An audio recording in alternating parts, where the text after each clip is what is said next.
Joe,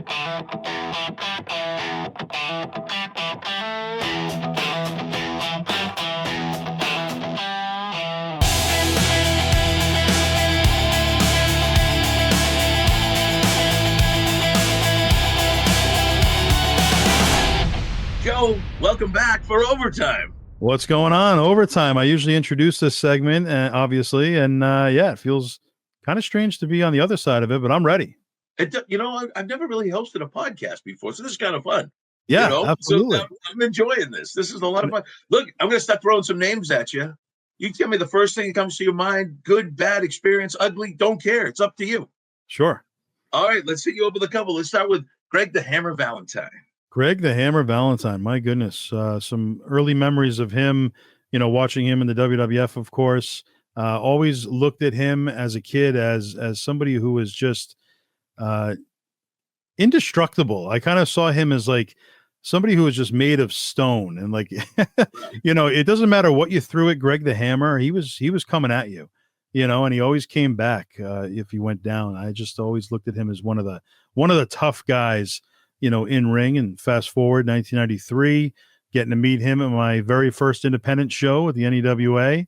And Greg the Hammer Valentine, great memory. And eventually being inducted into the New England Pro Wrestling Hall of Fame in 2014, I believe it was. Yep. And it was a special night to have him be a part. I love it. J.J. Dillon. J.J. Dillon, my goodness, one of the most legendary managers. I mean, the Four Horsemen, obviously wrestler as well, but when it comes to the Horsemen, it doesn't get much bigger than that. Possibly, arguably the greatest faction of all time. J.J. Dillon right at the front of that. And of course, J.J. Dillon went on to, work the office, and he was talent relations and obviously WWF, WCW. He's been on both sides of the beast, and JJ is still doing conventions and stuff to this day. I had the honor of working with JJ 2 or 3 times over the years, introduced to him from Howard Finkel, a close friend of mine at the time. And JJ was just an absolute pleasure. Traveled with him to a couple spots to eat, and lucky enough to, just pick his brain a little bit, and just a great individual. I love it. Trish Stratus. Trish Stratus, my goodness. I mean, when it comes to women's wrestling, in the modern day era, I don't think anybody's bigger. I mean, you rewind, you had the Sherry Martells and the Fabulous Moolahs, Rockin' Robbins, Wendy Richter. Wendy Richter was wildly popular, but you fast forward to that next, Lita and Trish Stratus and that whole, Trish Stratus, nobody was more popular. I mean, she was just on top, and she's been one that has come back so many times over the years and hasn't missed a beat. I mean, when it comes to in-ring competition, when it comes to her appearance, I mean, she looks great. She looks the same.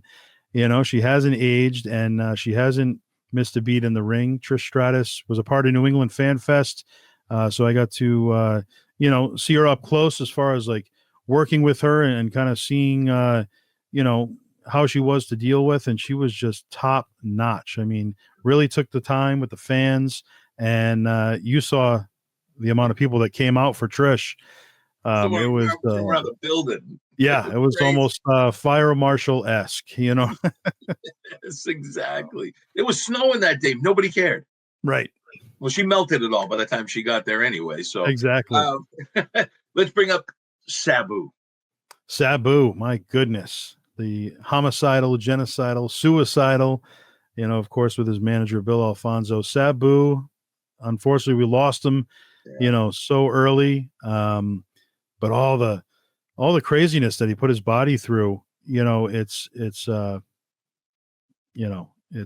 career that he gave his entire life to, and his whole body literally put it on the line each and every night. He was never one that would just kind of, half-ass it. I mean, he was going all out. You know what I mean? Right. If you saw Sabu on the card, you knew there was going to be some crazy stuff. Obviously, his uncle, the legendary Original Sheik, so he has history in the business.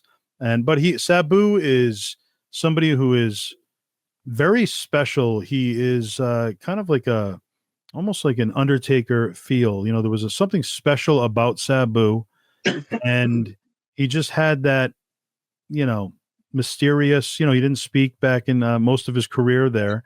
Right. So you never, I don't know. There was always the curtain was not always pulled all the way back with Sabu, which was nice. It was a little refreshing that he kind of stayed like that throughout most of his career. And just one of the craziest hardcore, wrestlers out there. That's the memory I have of Sabu. And he also threw up on my ring announcing shoes when I ring announced for Mike Spada. I'll never forget that. Chili cheese dog in the air. You could smell it. And and then we went to 7-Eleven afterwards. So that's, it was all fine and dandy after that. Full circle. It came back. Demolition. Oh, man. Axe and Smash. As a kid, probably my favorite tag team. Playing with the action figures as a kid, they were always my favorite Hasbro figures.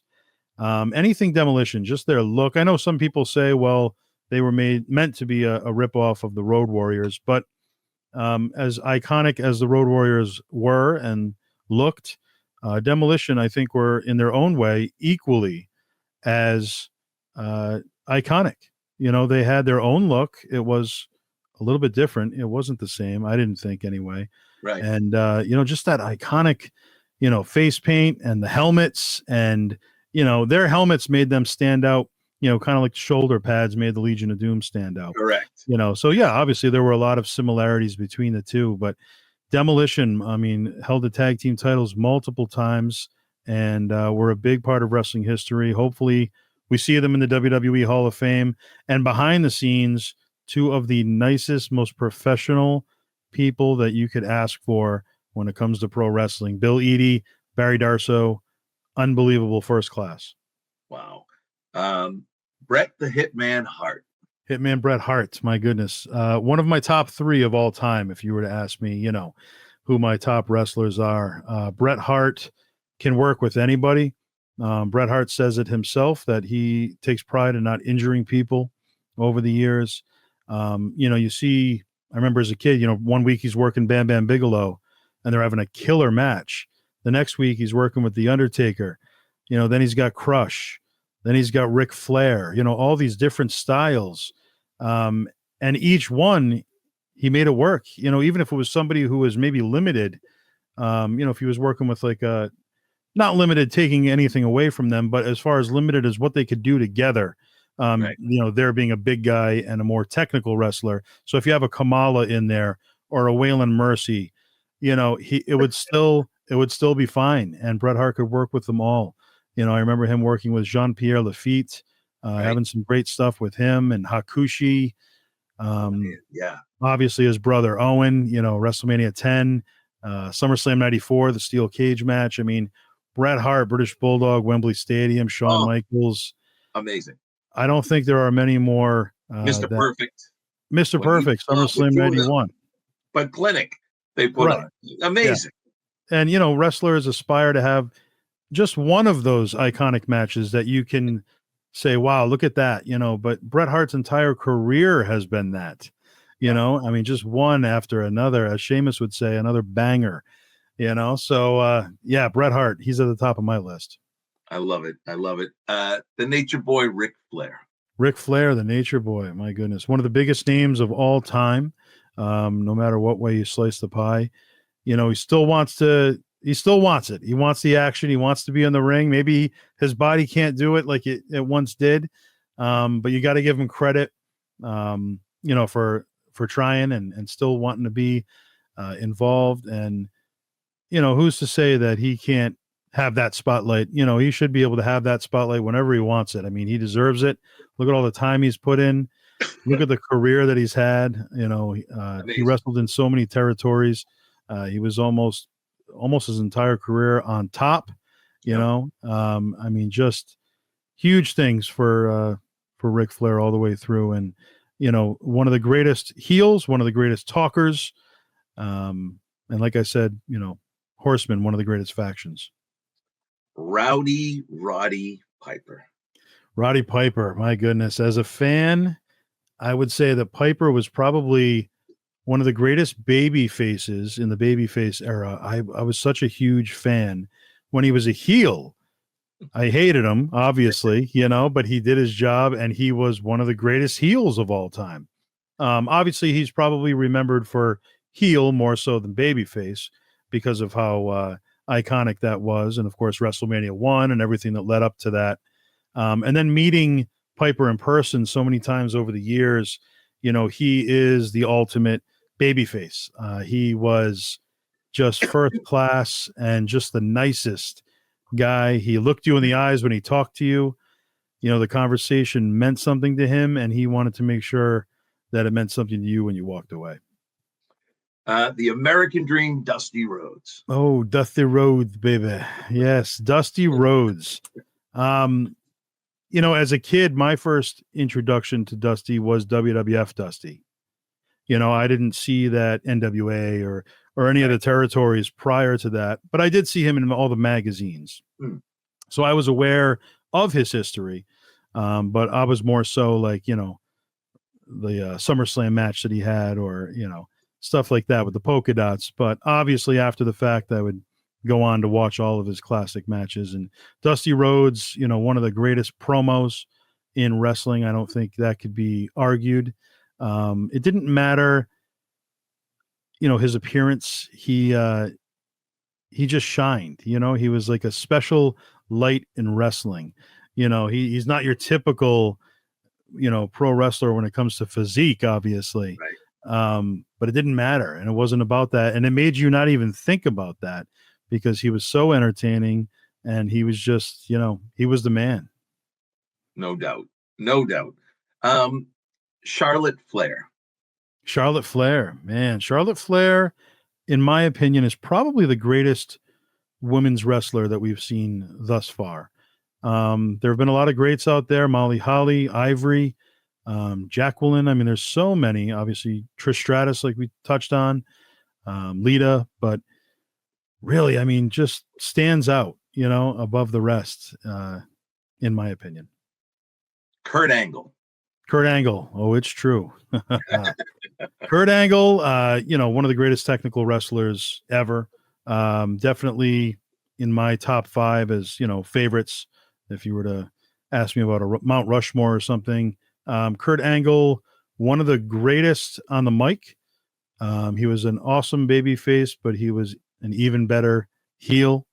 And Kurt Angle is one that was flawless when it came into the transition of coming into pro wrestling out of, the Olympics, 1996, gold medalist, knew nothing about pro wrestling. Obviously was introduced to ECW first. That was not his, the piece of pie that he wanted.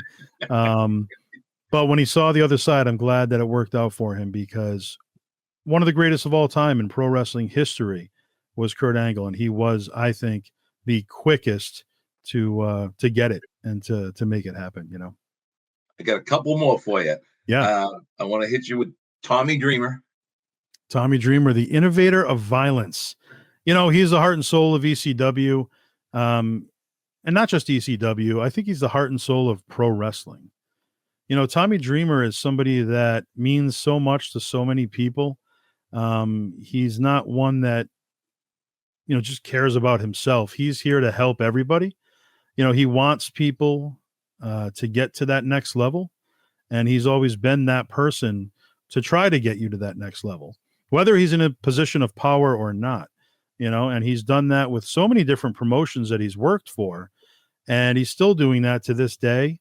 I actually just met Tommy this past weekend for the zillionth time. He was at Rhode Island Comic-Con and had a quick chat with him and, just thanked him for his time. I mean, Tommy's one that I think Tommy is one that kind of goes underrated. I feel like he doesn't get the recognition that he should. I mean, Tommy Dreamer has been the influence for many careers.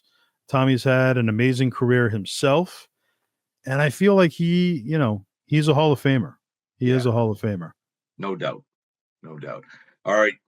Last two. John Cena. John Cena, man, retirement tour coming to an end. John Cena, I remember meeting him as Prototype, Yes. I remember him being at a Chaotic show as Prototype, and he was already on the MTV special or whatever channel was on VH1 on UPW and the documentary, and kind of showing all the characters there. Prototype being basically the big attraction there. Yeah. And, so he was a big deal already when he came to Chaotic, and he was helping set up the chairs. Prototype was somebody that was there to make the show better, and he was just looking out for everybody. And I remember having a chat with him that day. I was sitting backstage. I think it was Gino Martino, myself, John Cena, and King Cheesy of the Jerry Lawler's crew there in the WWF, one of the midget wrestlers. And what a unique combination of people sitting there backstage. Right. It's like if you could pick 4 people to sit together, you probably wouldn't pick those 4. I don't think. Together, no. It would take a while to come up with those 4 names. But yeah, I remember John being so humble back then, even though he was already getting so recognized, and I feel like he's remained humble the whole way through. He's always been very helpful with a lot of the talent. I agree. And and now it's his time to shine, and he's doing the retirement tour and working with some that he's never worked with, having some big time matches with some that he has worked with in the past. It'll be interesting to see, obviously, his farewell in Boston tonight. Yeah. And then, of course, his last match, right, which is coming up at Saturday night's main event in December. Yep. So, it'll be interesting to see how they do it and how his farewell will be planned. But John Cena is another one who, maybe wrestling for a long period of time there wasn't as popular globally. I guess you can arguably say that, as if you're comparing to the Hulk Hogan era or the Stone Cold era. But John Cena held it down that whole time, 20 years of being on top, and just because maybe the audience wasn't as large, doesn't take anything away. I mean, it was still a global company, Right. And John Cena was always on top. And now they're arguably bigger than ever. They're making crazy money. Viewership is doing pretty well overall. They have sellouts all the time, and wrestling's just hot again. And I think John Cena is one of the guys to thank for that. He held the glue. He was the glue that held it together, to get to that next mountain, because it's always dips and dives. Pro wrestling business, it has its ups and downs. And John Cena was there for all of it, and he's riding out the way he should be. He's getting his flowers finally. He is, right? He is. And the very last one. This is how I want to end it. Howard Finkel. Oh man, Howard Finkel. So Howard Finkel, greatest ring announcer of all time. I don't think that can be argued. Obviously, I'm a little biased, but yeah, I mean, greatest ring announcer of all time, one of the greatest minds of all time. He was a walking encyclopedia.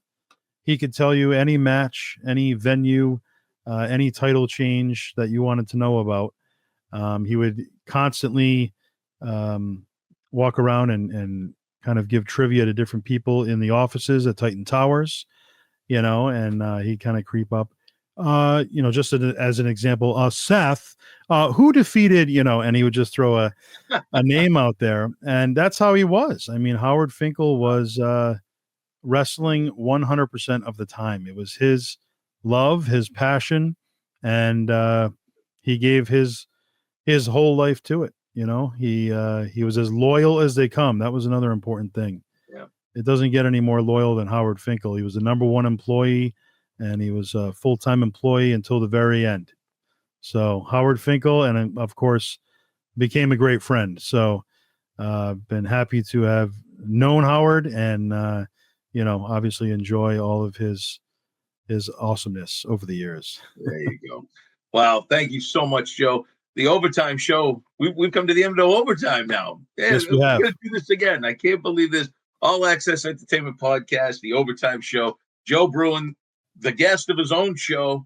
Joe Matarazzo hosting his show. So until next time, thank you all for enjoying this. Remember to go to allaccessentertainment.com. And Joe, thank you very much. Thank you for having me, Joe. This has been awesome. It sure has. All right, we'll see you guys next time.